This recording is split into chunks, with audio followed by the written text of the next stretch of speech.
Democrats line up gun bills on the first day of their supermajority at the Capitol. Republicans don't have the votes to stop anything if Democrats stay united. We're not proactively going after any more restrictions in this state on guns. A group of Republicans breaks with tradition, trying to slow down the process right out of the gate. Denver is now warning migrants that there is a limit to how long they can stay in the city's shelters. Another six-figure payout for how Denver police handled social justice protests in 2020. A lawsuit accused officers of targeting a pregnant woman. And we remember an advocate for Coloradans living on the streets. It was his story, too. Tonight on Next. Colorado voters have handed Democrats immense power. So now we'll see what they do with it. The legislative session started today with Democrats holding the largest majority in state history, 69 of 100 seats. There are gun-related bills coming up, including one that Democrats didn't want to talk about, as if that's going to stop politics guy Marshall Zellinger. Notes working together create beautiful music. For the lawmakers in the state capitol, that kind of collaboration is not going to be as pretty. On the Republican side, Bottoms, I see the same. Representative Bottoms. I apologize, Madam Speaker. The basic act of selecting a new House Speaker took an extra 30 minutes because of an unexpected challenge by a Republican. House Speaker is normally a formality, so just imagine how late the nights will be when actual bills get introduced, like the ones Democrats want to pass to strengthen Colorado's gun laws. Our efforts to reduce gun violence this session will focus on expanding how and when a red flag petition can be filed so that more key moments can be acted upon to interrupt potential acts of violence. Furthermore, we will increase waiting periods and the age limits to purchase a firearm. You have to be 18 or older to buy a rifle or long gun and 21 or older to buy a handgun. One gun-related bill that was not mentioned is this one. This would define what an assault weapon is and make it illegal. This is a 16-page draft of a bill called the Mass Shooting Prevention Act of 2023. The gun lobby, Rocky Mountain gun owners, got a hold of the draft bill this weekend. The Democratic sponsors of this bill, Andrew Basenecker and Elizabeth Epps, would not talk with me about it today. It defines an assault weapon as a semi-automatic rifle that accepts a detachable magazine and has one additional characteristic, like a pistol grip, a folding stock that reduces the length of the rifle, or a flash suppressor. I asked the Republican minority leader what gun laws need to be added in Colorado that a responsible gun owner agrees with. We're not proactively going after any more restrictions in this state on guns. Lawmakers of opposing parties have come together to make beautiful music. Then again, they played this kind of music on the Titanic, too. As to that assault weapon bill, I'm told by that representative, Andrew Basenecker, it was not supposed to get out yet, and that was a previous draft of the bill. He is willing to talk with me about it next week, he says. Though, when bills go through this process of there's a draft, I don't know how drastic the concept of banning assault weapons would be. That part's probably not going to change. Maybe it's the mechanism of the penalty or what they do otherwise, but we'll try to talk with them next week about it. The fact that this bill leaked indicates pretty strongly that somebody who at least was able to view it, was able to look at it, wanted it to become a big story. They wanted it in the hands of Rocky Mountain gun owners who are then going to throw a fit of epic proportions in an attempt to stop this. You would think that the only people who saw this, besides the people who draft it and help write it, are the ones that probably support it and are going through the process of how should this look for us to get this to work in Colorado law, not, hey, opponent, check this out, tell us what you would do differently. I don't think that happened. So someone who was probably on the same side maybe isn't on the same side. This is going to be one to watch. Marshall, thank you. So unlike the hot mess express speaker's race that we just saw in the U.S. Congress, the Colorado State House usually picks its speaker in bipartisan fashion. The way this works is that the party in the majority selects its own leader, and then the minority party votes for the same person in the spirit of unity to get things kick-started. Well, until today, when some Republicans decided to put up their own doomed candidate. They did that after the Republican minority leader seconded the Democrats' nomination in the traditional show of bipartisanship. In respect for this institution and respect for the traditions, I respectfully second the nomination of Speaker McCluskey. Yeah, that is top House GOP leader Mike Lynch, who is going to have a hell of a session in front of him. He supported the nomination, Democratic State Representative Julie McCluskey. That's how it typically goes. And then some of the 19 House Republicans in his caucus decided, they're going to put up their own candidate anyway. That resulted in a number of Republicans giving lengthy policy speeches, and in the end, McCluskey easily won the vote. There were 8 Republicans who voted against her, suggesting that there are some in the GOP, right from the start, who are going to try to slow down anything they can't stop. Women were set to make up a majority in the state legislature for the first time. And then, over the weekend, a Democrat facing criminal charges resigned her seat. Democratic Representative Tracy Burnett from Boulder County quit last night. We told you about the case against her, criminal charges alleging that she lied about where she lived in order to run for office in a different district. She was reelected in November, made her one of 51 women in the state legislature. At the time, Colorado was only the second state behind Nevada to elect a female majority legislature. But now that could change depending on who's selected by a Democratic vacancy committee to serve Burnett's full term. A Coloradan who is one of America's best-known gun control advocates says she will step down from leading her organization, Moms Demand Action, at the end of this year. Shannon Watts founded that grassroots group after the Sandy Hook school shooting. In the decade since, there is a good chance that you have seen Moms Demand's red-shirted volunteers at a community parade or a public meeting. Moms Demand Action has become a powerful counter to the National Rifle Association's organizing and advocacy. Watts said on Twitter today, it's time for other women to lead the movement. The Washington Post reported today Watts has been encouraged to run for office, but has not made a decision about her future. The city of Denver is now telling migrants that they can only stay in the city's emergency shelters for 2 weeks. The city's new policy took effect today. Emergency managers told us 2 weeks appears to be enough time for the migrants to connect with other resources. Now, at this same moment, the city is also working to move its emergency shelter space out of rec centers. There's no hard timeline yet for when users of those 3 rec centers will be able to return, use the facilities as normal. The city said it'll take a few weeks. There are currently 560 migrants in city shelters and then another 582 in shelters run by various partner organizations. Over the weekend, Democratic Governor Jared Polis said the state is going to stop busing migrants to Chicago and New York City. The mayors of both those cities said their shelters are full. Polis has maintained that these migrants had asked to go to those cities as their final destination, and the state was simply helping to coordinate travel because of the weekend storm. The state's now saying, at this point, the migrants can travel without their help. The way that the city of Denver handled social justice protests in 2020 continues to cost the city big money. Another $300,000 payout approved by City Council tonight. Shatario Brown and his fiancée, Brittany King, say they were not part of those street protests. They said they were out making food deliveries downtown in June of 2022. And that's when an officer shot a pepper ball at their car. Several people captured on video what happened next. Brown gets out of the car and he shouts at police that his pregnant fiancée is inside the car. How did officers respond? They shot more pepper balls at them. Brown was hit in the face, King in the hand. Their lawsuits against the city and against individual DPD officers said that King was hospitalized twice for pregnancy complications related to the pepper ball chemicals, that their daughter ended up with developmental delays. The city has paid out a string of settlements for how these protests were handled. Last year, the federal jury awarded $14 million to a dozen protesters in an excessive force lawsuit. Denver is facing more and more families experiencing homelessness. Families, so parents searching for a place to sleep with their children. Arnisha Roy looks at the resources out there, which are not enough to meet the need. When a family reaches out and says they need shelter, a safe place for their kids, Kathy Alderman with the Colorado Coalition for the Homeless said it means they have nowhere else to turn. That they would have to be separated in some instances.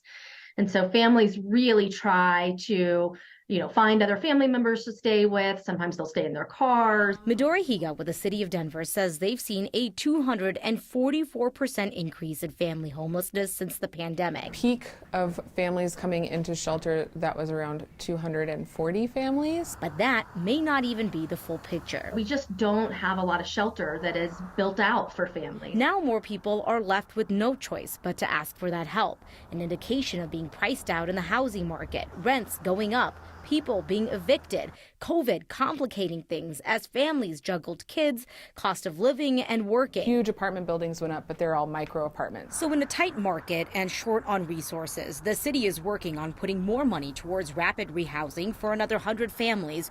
This is a program where the city helps find empty homes, apartments, and townhomes, and then covers some of the rent. The goal is the families will eventually take over the lease. The city is also working to increase shelter capacity. We anticipate having a full lease of a motel so that that entire building would be devoted to our family shelter operation. The city said the motel would have as many as 150 additional rooms. It would also like to infuse more resources and meet families where they are so kids can keep their routine.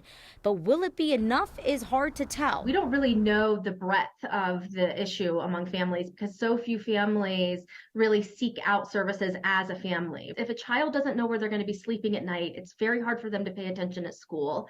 If they don't know where their next meal is going to come from, they may not be able to build the social relationships and friendships that they need with others because they're in constant stress. For Next, I'm Manusha Roy. The city says it's finalizing contracts to expand services, more than $10 million worth. Some of those new resources launching in the coming months. The mobile preschool that drives up in a bus to teach kids in Aurora is ready to expand to a third vehicle, a third classroom. And your latest Word of Thanks microgiving campaign has raised more than half the money they need to do it. You've come up with $25,000 plus for UBU Early Learning. They bring preschool to kids in underserved neighborhoods. Through 135 straight weeks of giving, you have now raised more than $10 million for nonprofits making an impact in Colorado. Do you know of a great one that could use our help? Email me directly at next@9news.com. He asked other Coloradans to consider the perspective of people experiencing homelessness, people like him. You know what? What's another candidate or two when there are already 25 people running for Denver mayor, now including the owner of a well-known business? Next. If Denver's mayoral candidates want to carpool to the debates, they're going to need a bus. 2 more candidates got in since Friday. That's 28 of them now. One new candidate's pretty well known in business and political circles. Kwame Spearman is the CEO of Tattered Cover Bookstore. He and an investment partner took over the chain in 2020.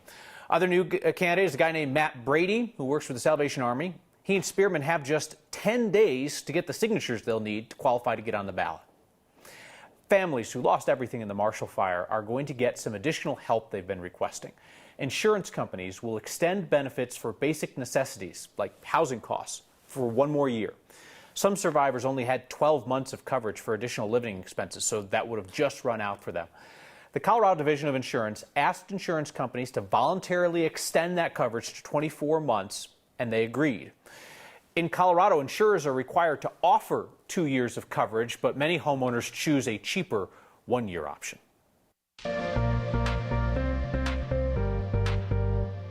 Well, one more calm day ahead here in Denver before we wait on the next round of snow to move its way in from the west. Right now we're at 38 degrees. It feels like 33 out there with winds coming in from the southeast at around 6 miles per hour.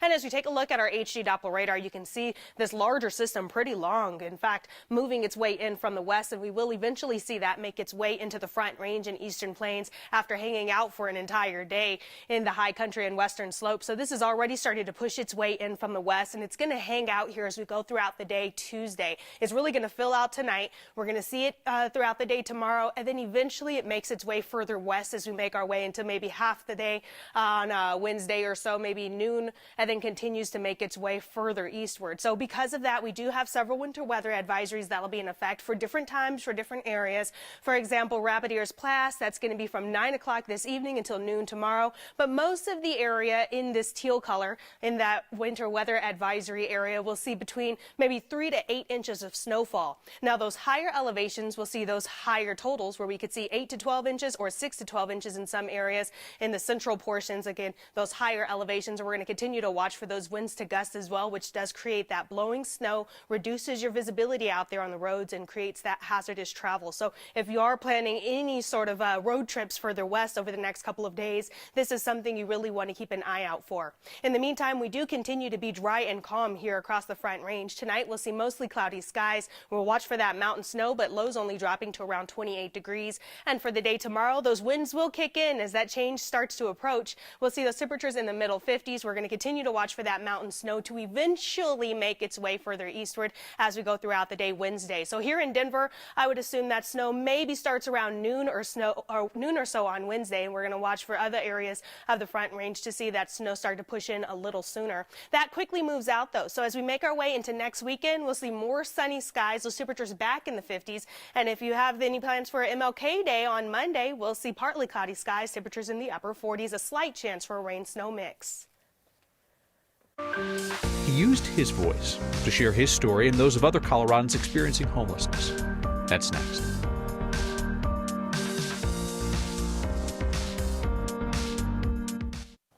Brian Augustine was the kind of man who tried to treat others as he wanted to be treated. And as someone experiencing homelessness, he had a lot of thoughts about how he would like to be treated. Longtime writer and vendor for The Voice, Denver's newspaper advocating for the unhoused, died last week. The goal for us is to create a low barrier job for people that are experiencing homelessness. My name is James Kay. I'm executive director for Denver Voice. This is just a resource for individuals to find a way to make a little money to start getting back on their feet. I'm Elizabeth Monahan. I'm the managing editor of the Denver Voice, which is a street paper based in Denver, Colorado. All of our vendors can write for the paper, or if they're photographers, illustrators, they can contribute. The Voice will change your mind about homelessness. Brian Augustine was a powerhouse for The Voice. He's been a vendor here for going on 20 years. We have a section called In Your Own Words, and he said, I want to write something for In Your Own Words about being back on the streets. That's the column he started writing when he lost his housing. He had had subsidized housing for 11 years, and with the way rents were increasing, even affordable went beyond affordable. Brian is always a warm face. He's always, a positive light whenever he comes in the room. I was just very shocked to find out that Brian had passed. Like I said, this was somebody that, we admittedly haven't felt, that we needed to check on. He was so loved, and it's just that reminder that we don't know what other people are going through. And all the people who have some negative comment about filthy homeless people on the streets, or why don't they get a job? I just wish they could spend an hour in Brian's shoes.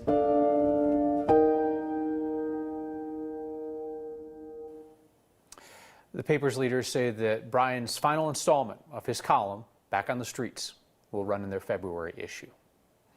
Feedback tonight about the words I use when I talk about guns. All right, let's discuss it. Your feedback is next. Text feedback tonight from somebody who says, can you use the terms gun violence prevention or gun safety regulation? We should not try to polarize viewers with the old term gun control. That's an interesting question. It's one that we've thought about here before. So our goal is to use direct, accurate language as opposed to euphemisms that are favored by one side of a debate or another. In this case, if we've got a law that would control guns, who can legally own them, what type, that kind of thing, it seems fair to me to call that gun control legislation. When I think of gun safety, I tend to think of safety measures like safe storage or trigger locks or something like that. But maybe I'm making a distinction that doesn't connect with the rest of you. So I would really appreciate your continued feedback on that. Next at 9news.com's email.